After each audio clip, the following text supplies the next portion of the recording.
Então, vamos aqui para o terceiro vídeo da lição que estamos gravando. Peço até mais uma vez desculpas, irmãos. Estamos aqui na lição A Santificação, lição 6, né? Santificação comprometido com a ética do Espírito.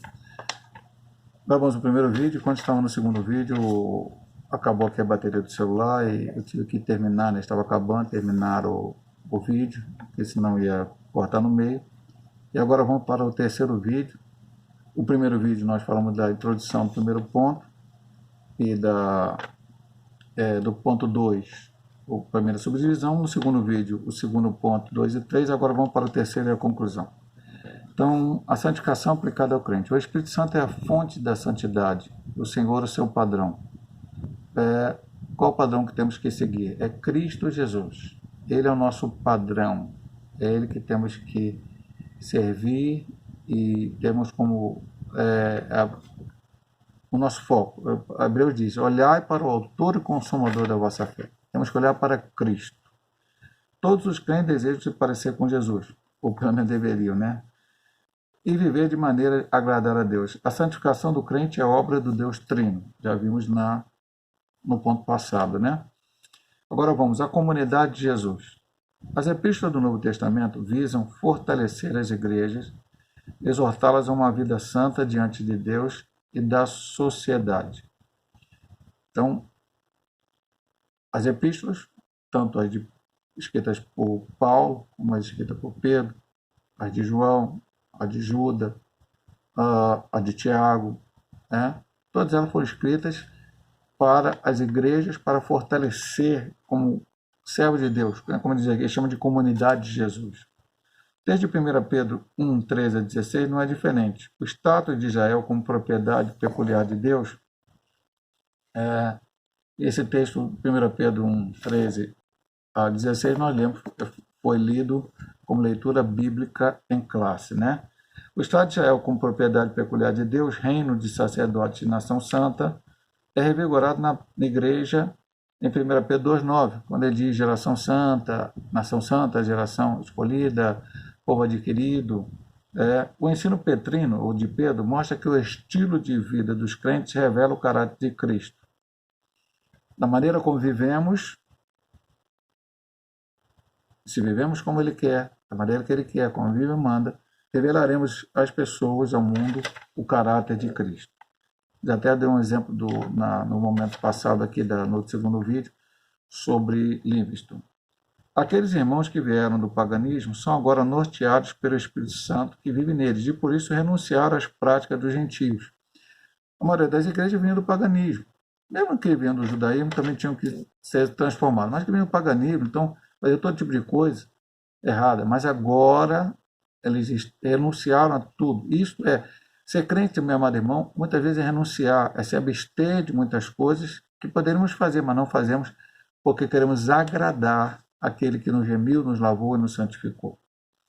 Uma vida santificada.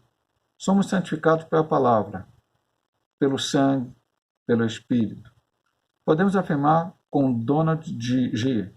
que a santificação é a semelhança do caráter de Cristo. É o efeito real da salvação através do qual a própria vida de Cristo permanece para sempre na vida do crente e no caráter do crente. Então, essa definição de Donald G.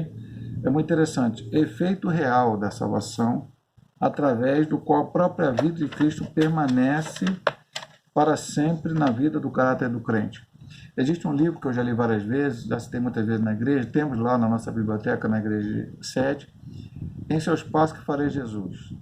Então, um pastor resolveu fazer um desafio na igreja, de sentir da parte de Deus. Mas não é uma história real, é uma história fictícia, mas que nos traz muito profundidade. Tem até filmes, se você for no YouTube aí, você vai ver que há filmes muito bons. Já vi dois, o 1 e o 2, sobre essa ideia que eu estou falando aqui do livro. Então, a partir desse momento, ele chamou a igreja de desafio, nem todo mundo aceitou, apenas alguns, a qual, antes de tomar qualquer decisão na vida, perguntava: Jesus faria isto? E se a resposta for Jesus faria, a pessoa poderia fazer. Se Jesus não faria, não fazia. E aí, meu amado irmão, tem gente que perdeu emprego, tem gente que perdeu noivado, outras coisas, porque coisas aconteceram na vida. Ah, era o pastor que respondia? Não, não. A pessoa ia para a Bíblia Sagrada, orava e tomava uma decisão. E depois, no final do livro, outras igrejas foram contagiadas com a mesma ideia e muitas coisas aconteceram na vida daquele pastor, daquela igreja, daquela comunidade, daquela cidade. É muito interessante esse livro. Então, é o caráter de Cristo, nós vivendo e pensando se a nossa atitude, a nossa ação, Cristo faria da mesma forma. Cristo está muito longe de violência doméstica, mentiras, palavrões, intrigas e mexericos. Por que ele está falando isso aqui, pastor? Porque isso aqui não pode existir no meio cristão e às vezes existe, meu amado irmão. Vou ser bem forte aqui. Quantas vezes você vê no meio cristão pessoas sendo violentas dentro da sua própria casa, com a esposa, com os filhos, ou até a esposa com o esposo, que hoje também acontece. Outros mentindo. Quantos crentes mentem? Mentem. São na igreja, tomam ceia, participam dos cultos, mas mentem. Outra, palavrões. Quantos crentes falam palavrões? Hoje nós estamos naquela ideia do não tem nada a ver, está tudo certo, não tem problema. Ou então aquela ideia, todo mundo faz, eu faço também. Não, meu amado irmão. Você é um remédio lavado no sangue cordeiro. Cuidado com isto. Intriga. Que intriga, pastor? O sujeito fica tentando arrumar problema entre A e B. Então ele vai para A quanto que B falou, vai para B quanto que A falou, e fica tentando fazer com que as pessoas não se dêem. Quantas vezes acontece isso no meio da casa do Senhor? E mexericos, que é fofoca. O que há de fofoca no meio do povo de Deus é tremendo. Existe até um site aí, fofoca gospel, mexerico gospel, não sei o quê, que não deveria nem existir essa ideia, porque é contra a palavra. Então ele disse assim, isso passa longe. Você até citou algumas coisas, apenas algumas, que passa longe do que é uma vida como Cristo quer, uma vida santificada. Uma vida de santidade, cheia do Espírito, mantém distância dessas coisas. Se alguém não tem o Espírito de Cristo, esse tal não é dele. Deus é santo, por isso existe santidade de seu povo. Isso está lá na introdução. Mas como é santo aquele que vos chamou, sede vós também santos, em toda a vossa maneira de viver, por conta é escrito está, sede santos, porque eu sou santo, versículo 15, 16, que lembra na leitura bíblica em classe, no primeiro capítulo da Epístola de São Pedro. E agora vem o último ponto da lição, o que é ética? Ético é o estudo da conduta.